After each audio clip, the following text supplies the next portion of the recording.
Hi, everybody. Nice to be here. Hello, everyone. Thank you. Thank you. It's so nice to be here, definitely. And before we get started, I would like to thank Ricardo Ruiz, particularly, for the invitation to be here this evening, speaking with David Mitchell. Your old friend? My old friend, exactly. And also to the Festival GèNERES Fantàstics, the Festival 42. It's so wonderful to be here, especially in this context, and to be able to talk about that. Also, I want to thank Penguin Random House for publishing this extraordinary book that we're going to be talking about today, and also the Ayuntamiento for their support. It's always very important to thank when administration and institutions support the arts. So thank you very much to them also to have here. So, I would like to thank Valérie for doing this. You have a mind as big as a planet, and, oh my gosh. And I'm in very safe hands, so thank you. Well, thank you, David, for being here, because it's always a pleasure. It's been a couple of years since we've seen each other. For those of you who would like to know a little bit more about David, he's a novelist. He's also written stories. He's also a screenwriter. We're going to go through a little bit of a catalog of some of the work that he's written to lead up into Utopia Avenue. And he's written, I've known you since Ghostwritten. Since I was this high. Since my career was this high. Yes, well, actually, look what I brought. Whoa! Yeah, pretty much the first thing. Yeah. David this is actually the Spanish edition. That in 2003, David was selected by Granta magazine as being one of the best young British novelists. And that is where I got to know your work, because we published it, of course, in Spanish. And from there, had the chance to read Ghostwritten. After Ghostwritten came Number 9 Dream. I'm not sure if I'm going to have the whole chronology perfect, but... It's all on Wikipedia, don't worry. They can look it up. You can look it up, exactly. I'm really thirsty. Do you mind if I drink this in one go? Go for it. Thank you. Knock it down. Excuse me, please continue. As I go through the chronology. No, but the wonderful thing about David is his novels, he has an interconnected universe, and we're going to begin exploring his universe, his fictional universe, and also his writing for film. As most of you probably know, he has written the screenplay for The Matrix, Resurrections, but he was also very involved with Cloud Atlas, which is his novel, one of the novels that I'm still wounded by. You're wounded by Wounded. Cloud Atlas? Wounded. Wounded? Yes. That's a it really still wounds me. interesting verb. Yes. You know, the etymology of nostalgia, Yes. that has wound in it, doesn't it? Yes, it does. Yeah, it does. Well, let's begin a little bit by talking about, let me just see how I'm doing this. When you got started with Ghostwritten, the novel and stories, if we could say, had certain supernatural elements to it, kind of much more fantastic than science fiction. You know, kind of blurring the genres. Could you tell us a little bit about that? Because I think that's a little bit of a blueprint when you wrote that. A lot of things came out of there. Sure. I was 27, 28 years old. And do you think of your 28-year-old self as a separate person or as yourself? Question. Do you think? Good question. I don't really know. I don't know whether I should refer to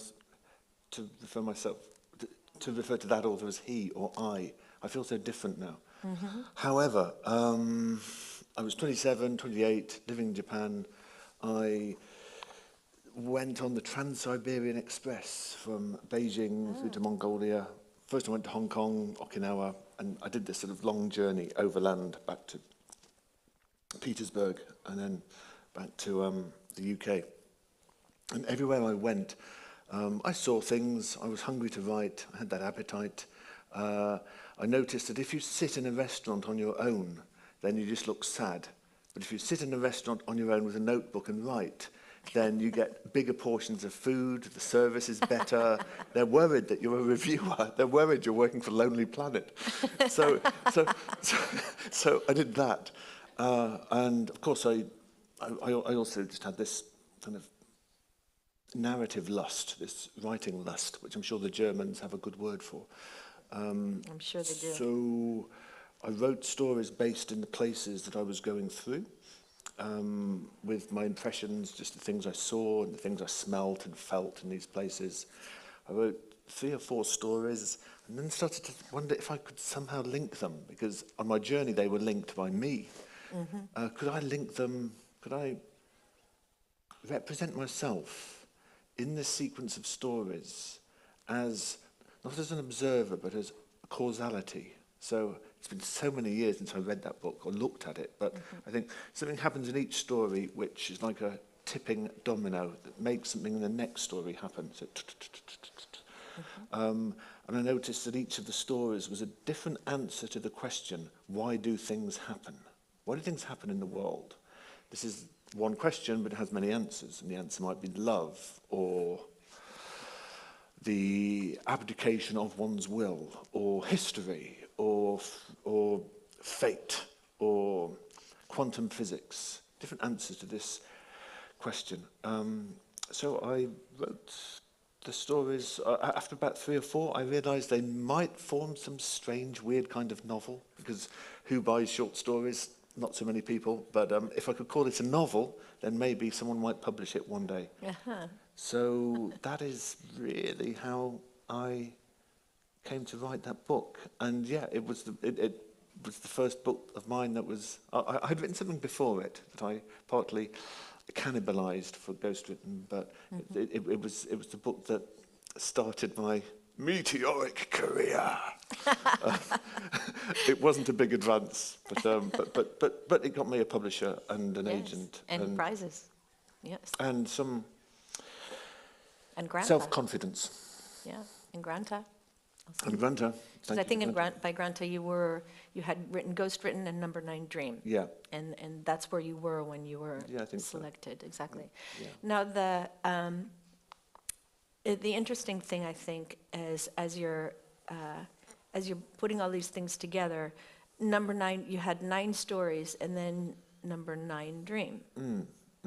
And I'm interested in, like, what came first?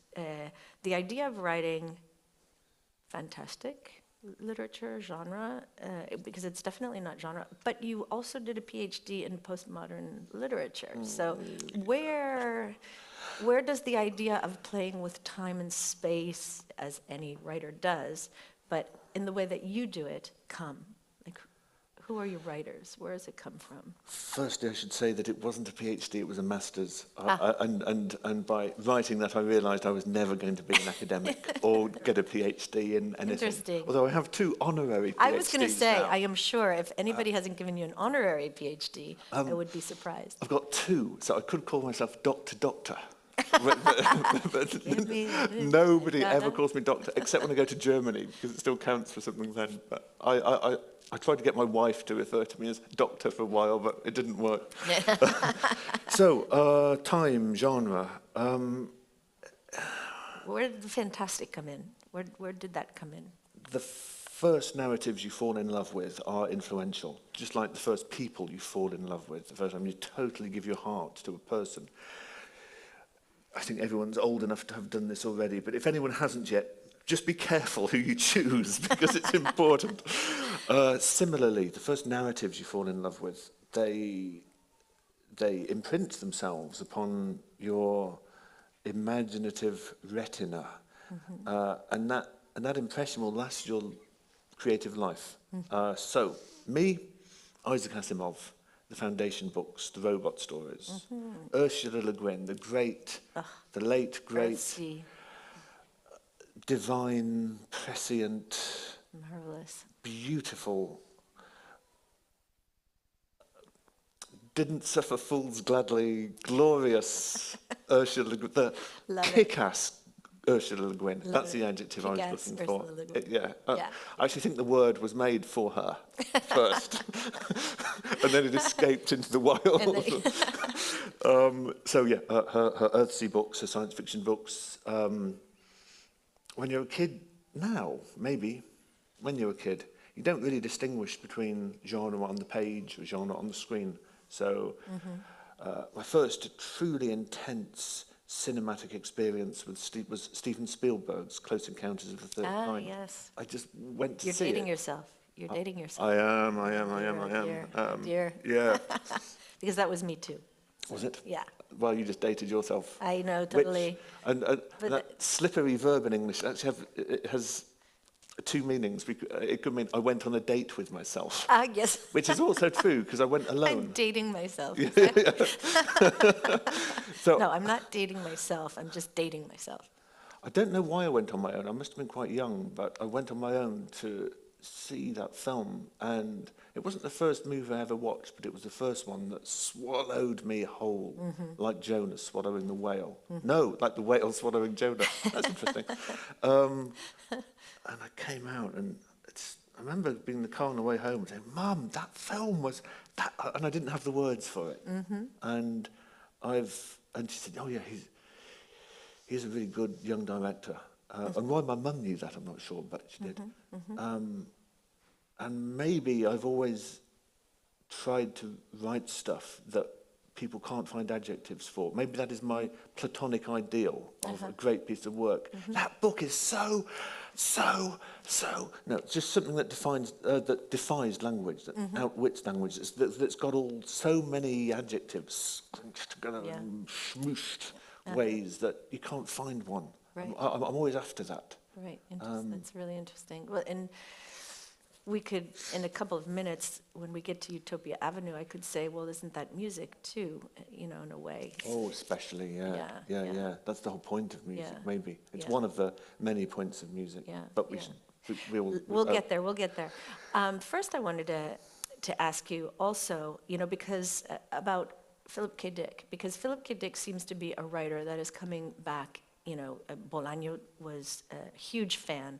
Rodrigo Fresán was a huge fan. And I know in this, we have, Granta has made a selection of young Spanish language writers. And for the Spanish language writers like Michel Nieva or Mateo García Elizondo, who are both, writing very much in science fiction vein, or at least fantastic, exploring fantastic genres, they all talk about Philip Dick, Philip K. Dick, as being like a center. And I know that Dick, it's very funny for English language readers, he was never considered a great, usage of language is not his forte, and yet somehow he remains. Was he one of your writers? Or? I'm hesitating, as you see, because the answer's kind of yes and no, and both are true. I remember reading The Man in the High Castle before it was a TV show, and it's an alternative, as many of you will know, it's an alternative timeline novel where Japan and Germany, where the Axis forces win the Second World War. And I'd sort of encountered these ideas before. I think Robert Harris wrote one called Fatherland, and exactly, it's not totally original. Yeah. I thought, it's all right. And you're right, he's no great stylist. And his characters and his representations of women, he from that point of view, he did not have a good Me Too. And if you know a little bit about his biography, in the nicest respect, in the most respectful, collegiate way that I would refer to another writer, he was batshit crazy. Yes. However, in The Man with the High Castle, I read about 2/3 of the way through, struggled a little bit, just really impressed with the ideas and the originality. But then I found a part in this book where, in this alternative world where Germany and Japan win the war, there's a science fiction writer working, and this science fiction writer is writing an alternative world where the Allies won the Second World War. And then you get this vertigo, this vertiginous, wow! Yeah. How did you think of that? How did you think of that? So I think, of course, I can't speak about young Spanish writers' admiration of him. That's, of course, their business. But just as an ideas motherlode, as a source of ideas, he is plundered by Hollywood, of course. Yes, yes, absolutely. Minority Report, Blade Runner. He's a really rich generator of ideas. So I think perhaps that is why he is aboard the good ship Immortality, and why some probably smarter, more sane, more skilled writers are not. It's not necessarily how you write. Sometimes just the energy, just the sheer creative voltage that you put into your work. Well, isn't this the Lord of the Rings? Yes. Well, I was going to ask you, what about like the Tolkiens and the C.S. Lewis's, and were they part of your, as you were growing up, or the things that you read? I read them and reread them and reread them. With pre-internet kids, you had a certain amount of birthday money, Christmas money every year, and you had to make those count, and you had to get good books, because there was no more where they came from. Well, there was the library, which was great, but we're so analog, aren't we? Yes, Kids these days, you Kids just these download days. it all. But yeah, they were material objects, and the smell and the covers. So yeah, there's The Magician's Nephew, Lion, the Witch and the Wardrobe. They're good. Yeah. Quality drops off a little bit. Voyage of the Dawn Treader is a great book. Yeah, it's wonderful. Prince Caspian, The Silver Chair. Silver Chair's got good points.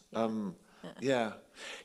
So in my compost heap of influences, put on there early on is what we call genre fiction, science fiction. So and it horror. is there. It does exist. It wasn't only the postmodern kind of stylistics that I'm thinking Nabokov, I'm thinking Calvino, I'm thinking writers like that. I read them later, and they were my second and third round of narratives that I fell in love with.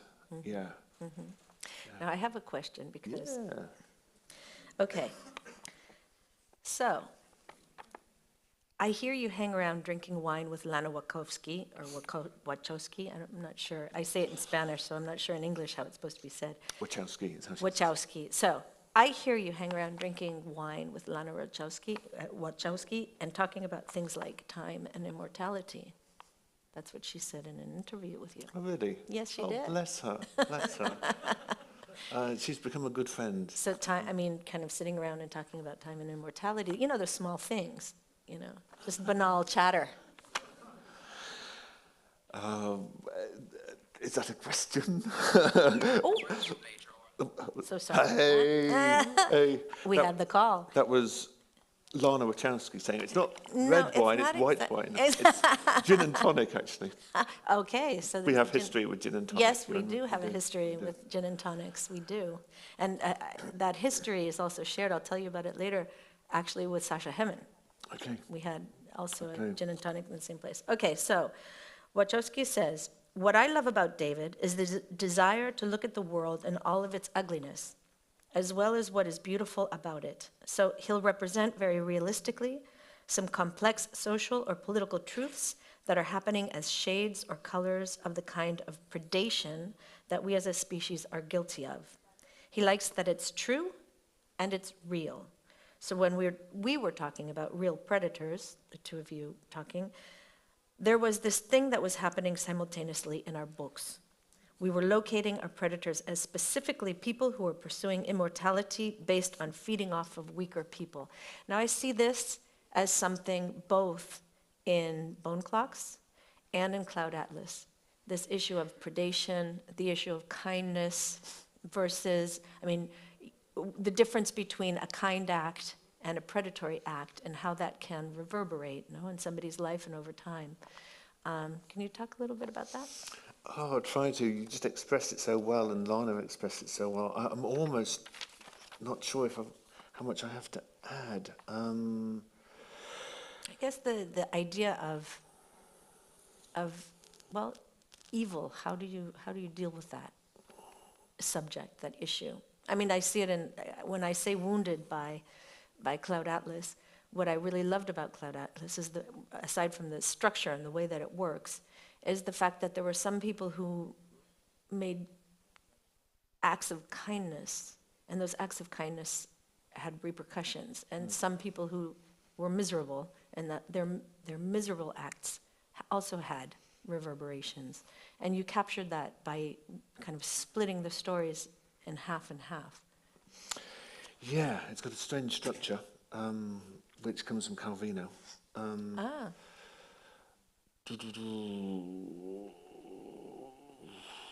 And maybe that's why that book has sold more than the rest of my books put together, I think. Maybe it's the kindness. Maybe we want to believe that kindness isn't just a fleeting, nice thing that goes on the front of a greetings card, but kindness is actually harder than granite as a historical force, because God knows we look at the news and we see the opposite. Maybe that message is a kind of vaccine that we need to immunize ourselves against despair. So if I want my next book to sell, I must put more kindness. More kindness. I guess I think all artists have a small number of archetypal themes that they cannot get away from, however hard they try. These themes will return like little noses of moles coming up through your perfectly flattened lawn. Pop, it's over there. Pop, it's over there. Pop, it's over. It just keeps coming back. And my preoccupation is with predation, with why people and organizations and countries and dictators like Putin, and we should stop calling him a president because he doesn't deserve that title, dictators like Putin will just, what drives them? Why? Why do you have to do this? Why? That why is why I can't leave behind. It's in some form, it's in pretty much everything I write. It's also useful just from the Aristotelian drama point of view. If you want drama, you've got to make conflict, and of course.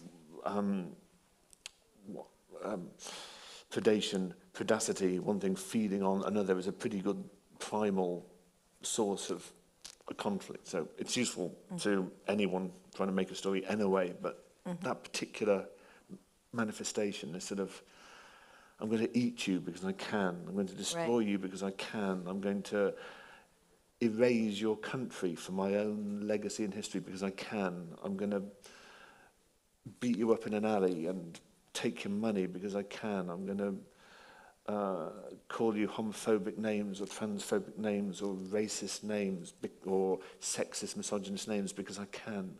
Where does that come from? I don't know, but I think with art, the point is to ask the question. All the great TV shows ask one or two basic questions and then keep answering that question in different ways.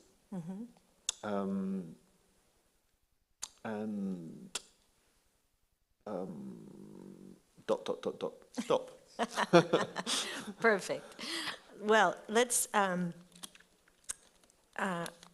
wanted to talk here, now that you mention, we're talking about Cloud Atlas, into the film. Do you think working in film has in any way changed the way that you write? Has it affected the way that you write, now that you know more about tropes and about et cetera? I hope so. That was a primary reason for me saying yes.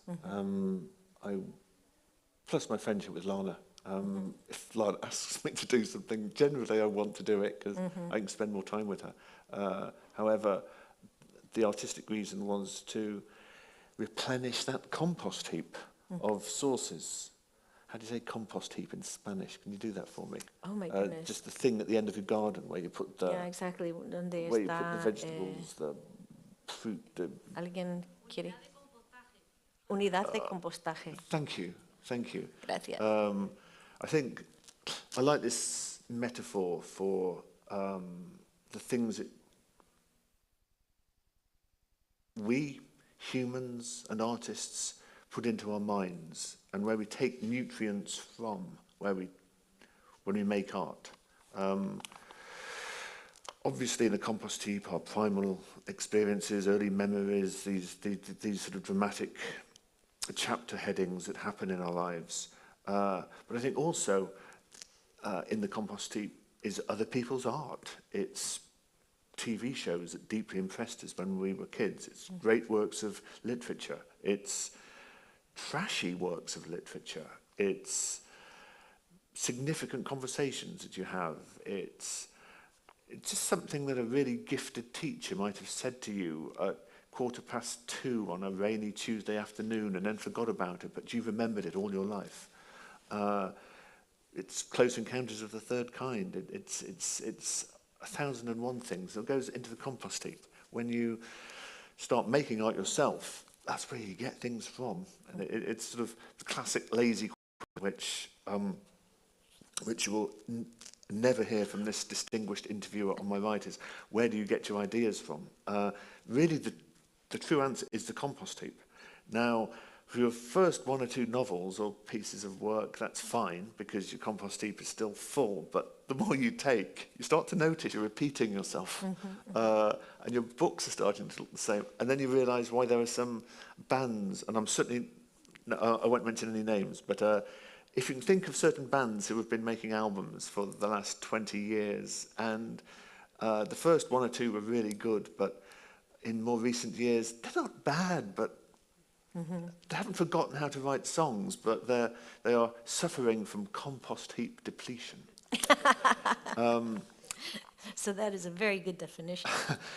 When you're young, it doesn't matter. You can put everything in your backpack and go off on a big journey and put lots of new things in your compost heap. You can fall in love in that country. You can get booted out of that country. You can break your heart over there. You can go and work here. You can nearly die over here. You can do all these things, and your compost heap gets fuller and fuller and fuller. But 30 or 40, you have a family, you have responsibilities. It gets really hard to put new stuff in your compost heap. So writing for television. Writing for TV. Or, well, also television, because you wrote Sense8, also an episode for Sense8, and you were with Lana working on that also, right? Yeah. So I learnt how screenwriters need to think, what they know about narrative. I learned that because film is so expensive, every line has to do more than one thing, and you need fewer lines. You need haiku-like concision. You need diamond density. You need every line to develop character, to transmit an idea, to be a joke, to be an episodic beat, to shock, to calm, to change the emotional gauge of the scene. Every line has to do 2 things, or ideally 3 things. I call these lines Yo-Yo Ma, after the cellist Yo-Yo Ma, who, like a master cellist, it sounds as if there's 2 or 3 people playing the cello, because he can put his fingers on the right strings at a certain angle to draw the bow, and suddenly you're getting 3 notes out of one draw of the bow. Wow.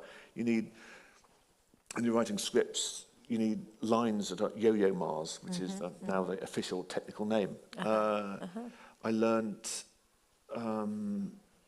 which you notice in the novel Utopia Avenue. And if I may say, all of your writing, even before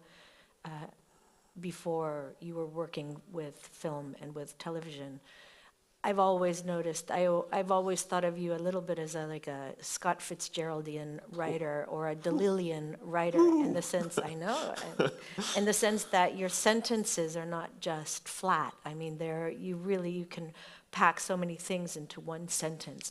There's a universe in a sentence, but then you also move the story along in rhythmically, I mean, you can tell that music is really important to you.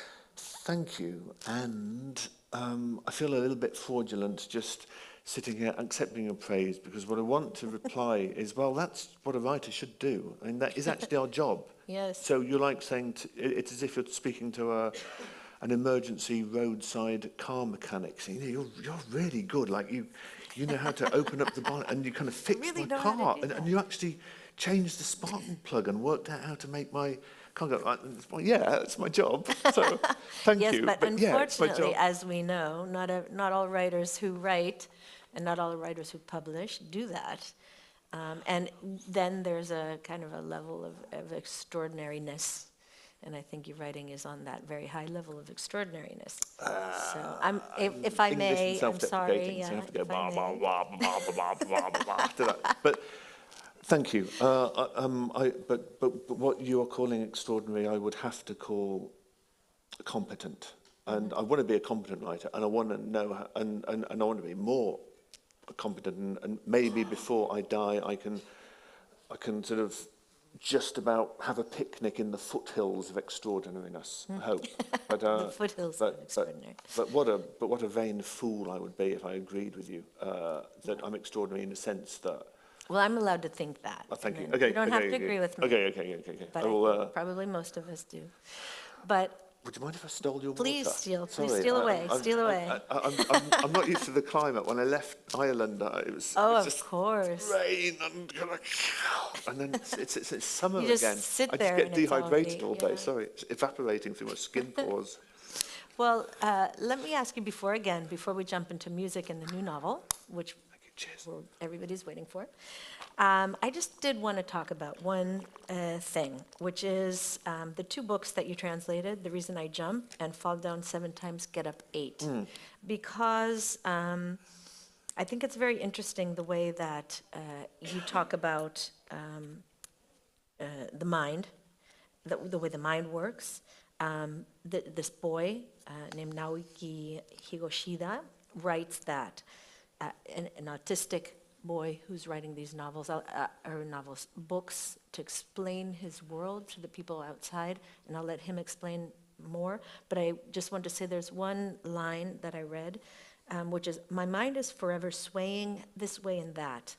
There isn't such a big difference between what I'm hearing right now and what I heard a long time ago."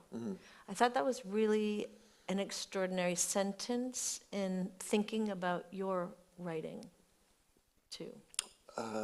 Yes.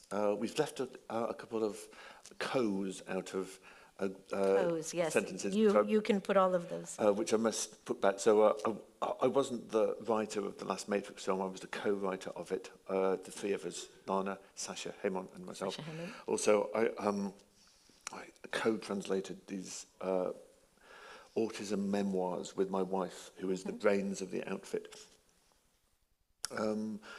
Our son is non-verbal autistic, and Naoki's first book was easily the most helpful thing to my wife and I in terms of understanding autism and then being able to understand our son and be more useful parents for him. So we translated the first one. We didn't get permission. We just translated an illegal samizdat version so we could hand it to people who were working with our son, because you can't read this book and think the same way about autism. You can't. And it's so helpful that we forced them to read it pretty much. Then my agent and editor got to hear about it, and they had a look, and within a few days there was a book deal. So and now there's a film. Yeah, a documentary. A documentary that documentary was film. that went to the has an Oscar. Thank you. You're really kind. Thank you so much. I'm drinking this like a water monster. Yeah, it did really well. Thank you. Of course, I'm proud of my novels, and I'm grateful to them, and I want to keep working on them. But you know, there's so many novelists in the world and so many novels, but there's hardly any really great books about what it is like to be in a neurodivergent, non-verbal head. That actually those translations are more important than my novels. So if you've never heard of me, And if you still want to read anything that I've written after tonight, basically, don't read my stuff, just read the translation of The Reason I Jump, because it matters more in terms of the grand narrative of the world. Yeah, it's absolutely groundbreaking. Yeah. Yeah, yeah, yeah. And the neurodiverse, I thought I had never heard that expression before. I thought It's that was new. very interesting. It wasn't around when I first, in 2014, I guess, when we translated the first book, it didn't exist. But it's a useful word. Yeah, it is. The limits of my language are the limits of my world, said the famous philosopher called Wittgenstein. Yay. Hey. Language matters. So yeah. Now, I haven't answered your question at all. The thing about memory. So that was a useful line. Naoki, as a 13-year-old Japanese non-verbal autistic kid, worked out that us lot, neurotypicals, well, I say us lot, there may well be neurodivergence, both diagnosed and undiagnosed in the audience here, but neurotypicals perceive time, the usual metaphor is the river, and the distance from now to the past has a proportionate effect on the intensity of the emotion in the past event. So if something dramatic happened to you 5 minutes ago, you feel it more strongly than 5 years ago or 15 years ago. But Naoki noticed that in his case, it's not like a line, it's like spots in a pointillist painting. Kind of 5 years ago could be right here. And this is why, including our son, many autistic kids, they can suddenly burst into tears, extreme emotions, or start laughing their heads off. They're just laughing until they're crying. And you say, well, what caused that? And our therapists at the time, they've moved on now, but at the time it was all about when someone has a meltdown, spot the trigger, use your Sherlock Holmes powers to observe what was happening, what caused the meltdown, and this will give you the key. That was just the wrong advice. The key was 5 years ago. We can't see it, they can. Yeah. So that's one example of why that book was so helpful. Yeah. Okay, so we don't have to waste time looking for the trigger. Now, sometimes there is a trigger. Sometimes it was 5 seconds ago. But you have to know that not always. Sometimes it's 5 years ago. Is that a decent answer?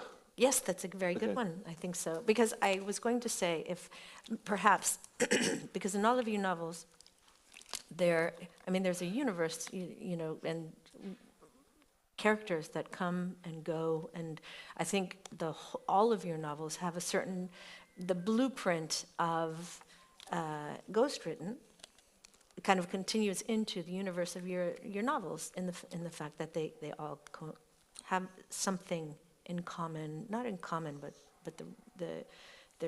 it's your universe, it's nobody else's, and it's your characters that are coming back and showing up again, and et cetera. And of course, in Utopia Avenue, this happens with Jasper character. But if there's perhaps a central metaphor that I could say kind of goes through all of your writing, it is about sentience. No? It is about capturing sentience in different forms and observing what is sentience, what is it over time? Does it sound like something? Yeah. I'm just sat here looking vague because I haven't really heard that idea before, Valérie, but as you're saying it really does make sense to me. I think that's maybe one of my art. What is sentience? That's an archetypal theme that I've never really noticed. So thanks for that. Well, you're welcome. What can I say? I guess I agree. Again and again, we think of Somni, the genetically modified McDonald's server in Cloud Atlas. She goes from being a kind of organic machine. She's being injected with intelligence enhancing drugs that make her begin to observe and give her a political sense and a sense of self. So she would certainly qualify. There are my non-corporeal characters who are minds who can just jump from body to body to body to body. They are sentience without a body. That's rather interesting. And also all the way back in Ghostwritten and Yeah, all of these. They're, what is exactly, well, we can think about that. I think, therefore I am. Isn't that a beautiful line and a piece of art in itself? Of course. Great. It's a great question, and well, it's more an observation that I have to agree with. Sentience. Let's think about that for a while. Well, what we could do is... It's also I plus a sentence. Ah. I did that live, ladies and gentlemen. That was, yes, that was very... I'm available for private bookings, for bar mitzvahs, for anything you like. I will come along. Well, English, I mean, I remember when you were in Spain some years ago, your English teacher came to see you. Yeah, Carla. That was wonderful. It was lovely to see his English teacher from when he was young and studying in high school, I think it was. Came here to Spain and to be in one of his presentations. Your teachers matter. Your teachers matter. Choose good people to fall in love with. Choose good narratives to fall in love with. And if you just have 3 or 4 good teachers, you're lucky. You're lucky, and they stay with you after they've died. And until you die. They're with you the whole way through. Yeah, absolutely. Sentience again. Sentience, exactly. Maybe alive and dead, maybe with you or not with you. Maybe that's a little reductive, a little too binary. Maybe there are degrees of sentience. Finally, just I was thinking, did you ever read that book, Flowers for Algernon? Oh my gosh. You know that one?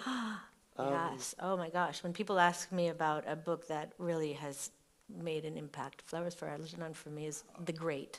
It's in my compost heap too. Yeah, absolutely. And it was sort of so successful at the time, a bit like, it's one of those things like Phil Collins. It becomes so successful that no one looks at how it's actually really good. It's actually It's become so hugely successful that, that it's almost compulsory to diss it. But Phil Collins, what a drummer, what a singer. It's just, for so many years, it was impossible to like him. But I think Flowers for Algernon is kind of like that. It's a great book about someone. I mean, it's got ideas about IQ that which have not aged well, but the idea of someone with a very low cognitive and communicative ability is being given a drug. In fact, I basically stole this for Cloud Atlas, didn't I? I was going to say, if you look at the structure. Level, but then it starts going down either side when the drug starts losing its efficiency, its efficacy. Yeah. So that's a study in sentience, isn't it? Yeah, absolutely. Yeah, it is. There's a sort of meta-sentience where it's sentience about sentience. Yes, it's definitely meta. Yeah. Yes. Great book. It's a great book. But can you remember the name of the author for 5 points? Isn't it Swinburne? No. Thank you. Thinking about another novel. Way to go. Your prize is an empty bottle of water. Well, listen, let's move on. Talking about sentience, let's move on to music and to your new novel, which is Utopia Avenue, that came out in August in Penguin Random House Literatura. And I have the English language version, too. And music, you've, since Ghostwritten, Cloud Atlas, Black Swan Green, your love of music has been there, and it appears, and I mean, Cloud Atlas, Sextet, but here you are taking us into the 1960s. What drew you to talking about that period of time? The turbulent 60s, no? Well, there's a big clue in your question there. Yes, it was turbulent. Can I remember that line from Bob Dylan's A Tangled Up in Blue about... no, I can't. There was music in the cafes at night and revolution in the air. I love that song. So it was the end of the 60s, or 67 and 66.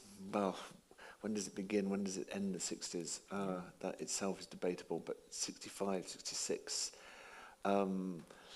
Baby boomers were coming of age and new ways of living felt possible and new political systems were springing up, and there was a rejection of fusty old tradition, and in the arts, in politics, in answers to the question, what is it to be human and how can we live together? And sometimes these answers were presented in musical form. There could be a shooting on Kent State, Ohio University, and then 2 weeks later there was a song about it by Neil Young in the charts. That instant, almost like now in a weird kind of way. And the album, this new narrative form with something like Sgt. Pepper's Lonely Hearts Club Band. Let's not have an album that that is merely a filing cabinet of songs, but can an album be a kind of musical narrative journey? There's an aphorism that the most fertile territory is virgin territory. When things get invented for the first time, they're kind of more fertile than the second or third or fourth or fifth times. So all these things drew me to that time. I couldn't have written the book in any other time. It's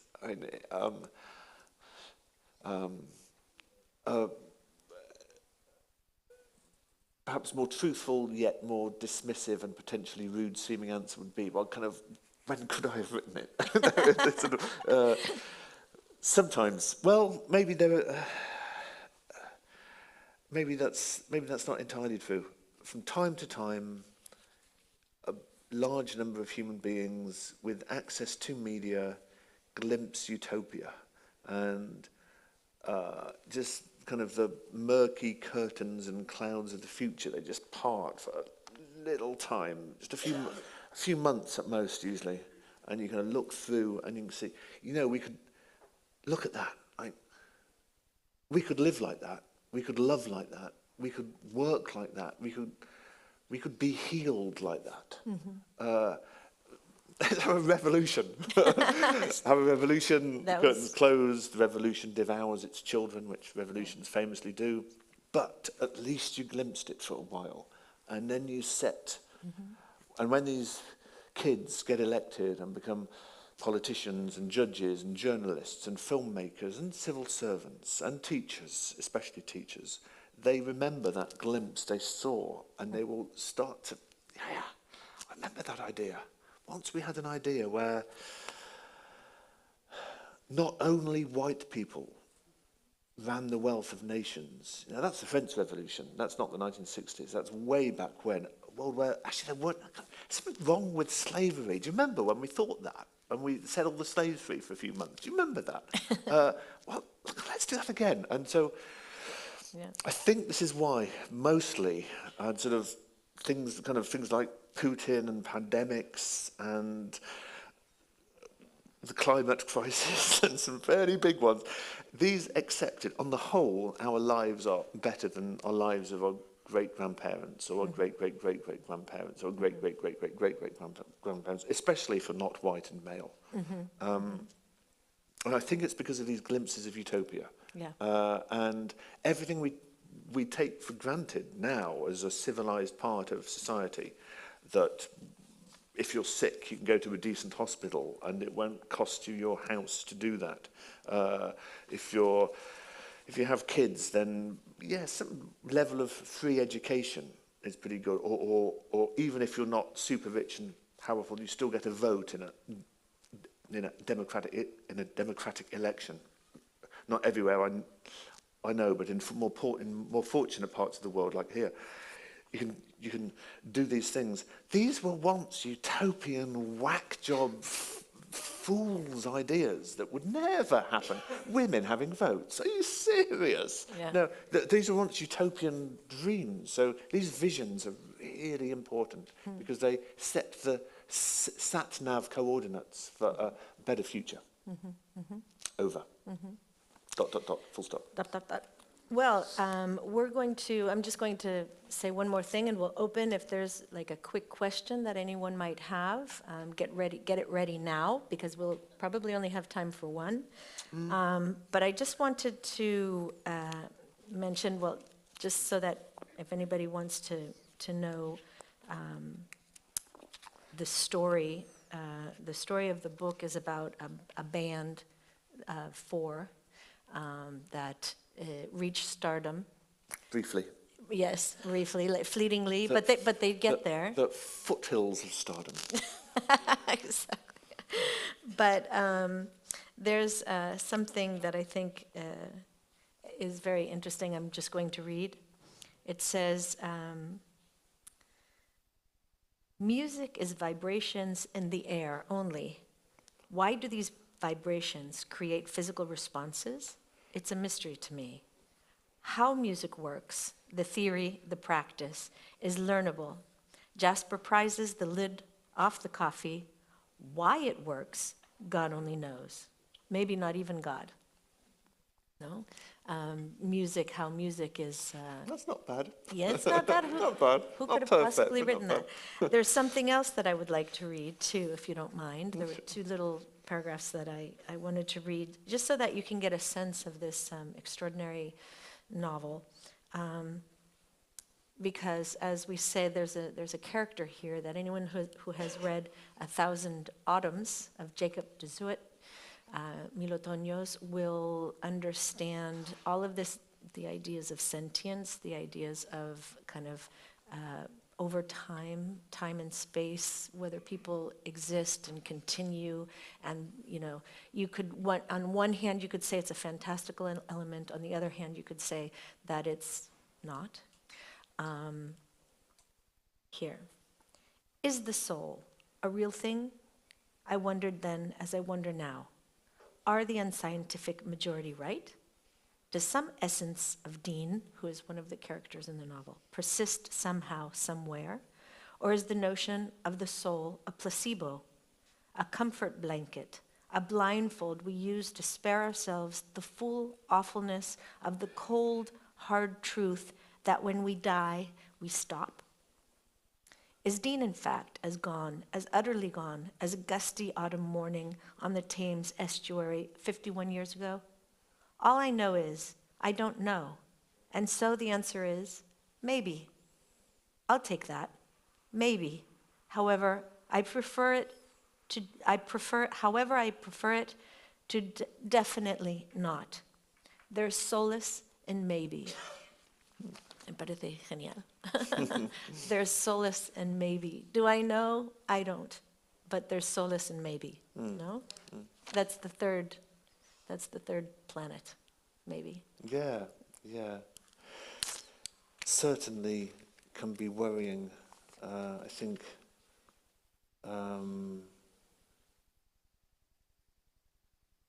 be suspicious of certitude. Maybe leaves room, and maybe never explodes a bomb or cuts you with a sword.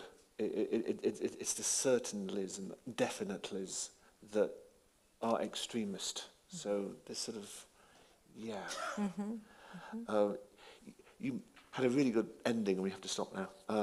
And I just kind of spoilt your ending. Sorry. Why? Well, because that was a well-constructed sentence. Basically, I hope a halfway decent writer by this point, but I'm a bit of a rubbish speaker. I can't do it verbally. Do you think he's a rubbish speaker? I think he's been extraordinary. I don't know. But yeah, thank you. No. I'm Thank you so much for being here, for really coming happy here, you- taking your time to be here. I'm in Barcelona, which I've only ever known via a Freddie Mercury song. What a city! It's amazing. This is just my first day, and I've been wandering around in my Barcelona hallucinogenic kind of trance. Just like, wow! Just you walk down this street, and then you glimpse something from a fairy tale that shouldn't really exist, but it's actually made of stone and metal, and it's there. What a city! Great people too. Yes. And the food's not bad. No, not at all. Well, I think we'll Okay. leave it there. Yeah. If anybody would like to ask questions of David, he'll be signing copies of his novel, and you'll have a chance to ask in person. So thank you all for being here tonight. Thank you, folks. David, My so very pleasure. much Thank you, for Divendres. being with us. Thanks Really, to thank the you. organization, the Festival 42, Ricard Garzón, el Ayuntamiento y Penguin Random House.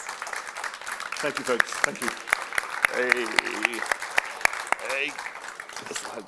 Oh, Great job. we Thank did it, you. we did it. Hey.